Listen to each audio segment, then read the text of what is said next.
মাধ্যমিকের admit card এবং certificate হতে গেলে চলবে, পাসপোর্ট হতে গেলে চলবে, ড্রাইভিং লাইসেন্স হতে গেলে চলবে, ব্যাংকের বই 87 সালের আগে থাকা দরকার।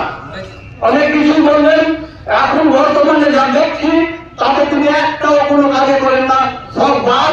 আমার নতুন নতুন আইন শুরু হচ্ছে, মনে করছে যে আমাদের শ্রমিক ভাইরা ওই কলকাতা থেকে, কেউ দিল্লি থেকে, কেউ হরিয়ানা থেকে, কেউ পাঞ্জাব থেকে হাজার হাজার টাকা খরচা করে এই এসআইয়ের জন্য হয়রানি হয়ে আসছেন। মনে করছেন কি আপনারা চেয়ারে বসে এদের ভোটকে বাঞ্চাল করবেন? এইটা পরিস্থিতি বাঞ্চাল হয়,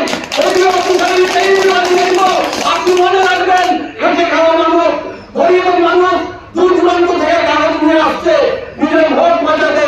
আমরা থাকতে পারবো কিনা পশ্চিমবাংলায়? কেউ বলছে বাংলাদেশ পালিয়ে দেব, কেউ বলছে কোথায় তাড়িয়ে দিব, কিন্তু আমরা চাই একটা বৈধ বৈধানে নামাজ হয়।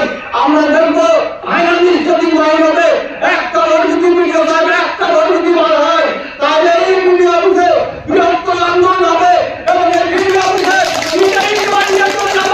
আপনাকে আর ছাড়া হবে না। কেন আপনি টেলিভিশন উপস্থিত ছিলেন, আপনি যে কথাগুলো বলেছিলেন সব কাগজ আছে আমাদের জেনারেল ভোটারের কাছে।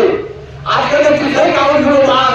আমাদের ভোটারেরা এদিকে কাগজের জন্য তৈরি করেছে, যারা যাদের দুটো ভাই আছে একটা আশা করছে।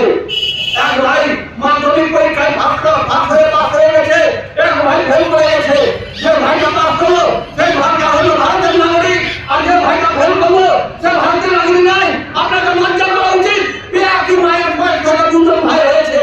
তাই বলবো আপনারা ভয় করবেন না, আপনারা লড়াই করেন। সামনে ইলেকশন 26-এ মানুষকে হাত চিহ্ন ভোট দিয়ে